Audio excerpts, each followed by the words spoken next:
All right, now we have circle equations, and our circles have their own formula. X minus h quantity squared plus y minus k quantity squared equals r squared. H and k are considered the center of our circle. R is still radius. What we need to pay attention to is that inside our parentheses, the formula holds a minus sign. So anytime we want to work with our circle equation, we always need to account for the minus signs. Here I have an example. We'll start off right away. We have our center is at 5, 3, and our radius is at 11. So if I want to write the equation of this circle, first thing I'm going to write down is my formula, x minus h quantity squared plus y minus k quantity squared equals r squared. The only things that we are going to plug in is our h, k, and r. Everything else stays the same. Remember, x and y have to stay in the problem because we are eventually going to graph this, and x and y stand for a point on our circle. So when I rewrite this, we have x minus, and our h value is our 5. So we plug 5 in, write down our square, plus y minus our k value, which is 3, squared, and we're going to plug in our 11 squared. Only thing that needs to be simplified now is the 11 squared. So our final answer will be x minus 5 quantity squared plus y minus 3 quantity squared equals 121. Now when you look at an equation like this, you should see your center, 5, 3, and when you look at the 121, you have to remember that it was some number squared. So center is 5, 3, radius here would be 11, because 11 squared got us 21.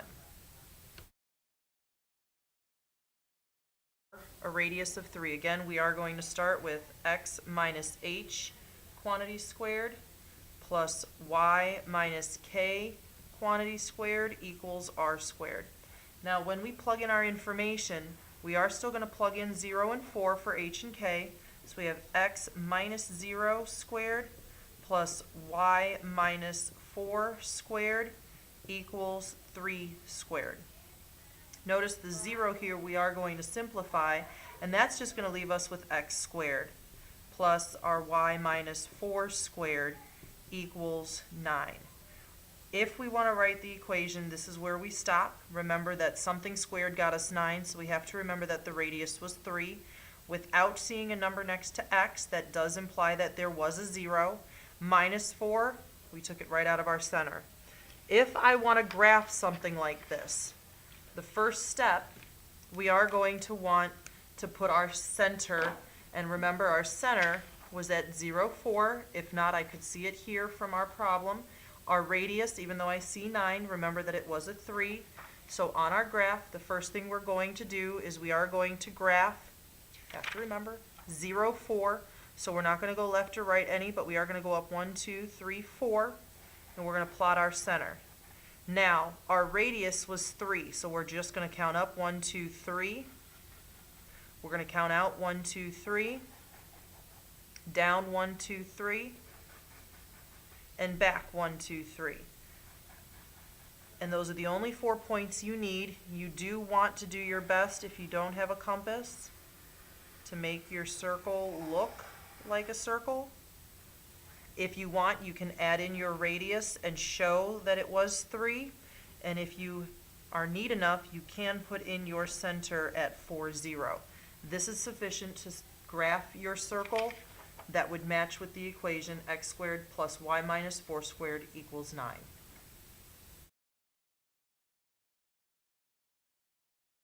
All right, in this example, we do have the center, so the good part for our circle is we do have h and k.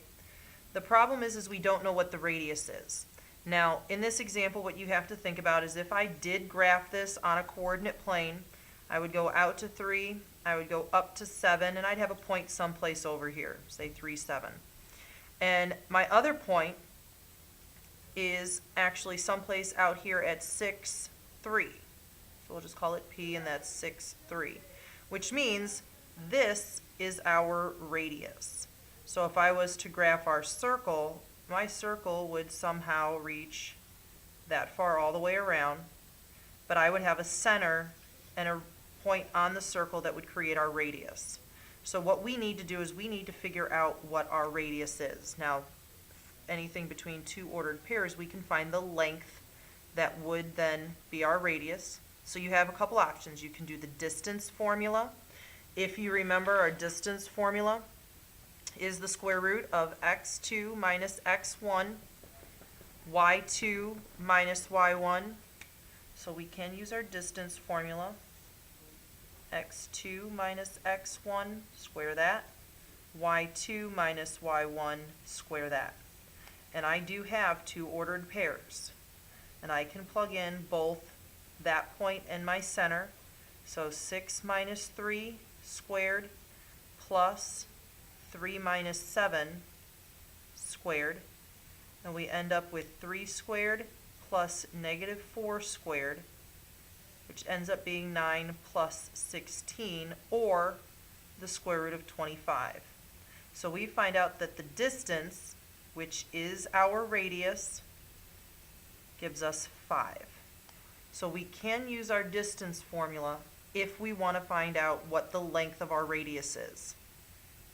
Now, if that's not something that we want to do, we can also use our 2 points, and we can use our circle formula. The circle formula, again, is x minus h, quantity squared, plus y minus k, quantity squared, equals radius squared. And what we need to think about is we have h and k, but we also have this point, which is x and y. If I plug all my values in, I have 6 minus 3 squared plus 3 minus 7 squared equals our radius squared. We're right back to 3 squared plus negative 4 squared equals r squared. 9 plus 16 equals r squared. And we end up with 25 is r squared, which is right back to what we had there before we took the square root to simply find radius. Again, radius was just 5, but r squared tells us 25. And in our original equation, we want r squared for our formula. So you can use your circle formula, or you can find length using distance. What we did find out is that the length of our radius is 5. So now we have our center, and we have our radius, or r squared, and we would plug it into our equation. Now our equation, remember, goes into our formula, and we would end up with x minus, there's our 3 for h, plus y minus, 7's our y coordinate, and now r squared, whether we plug in 5 and square it or plug r squared right in, is 25. And this would be the final answer for our circle.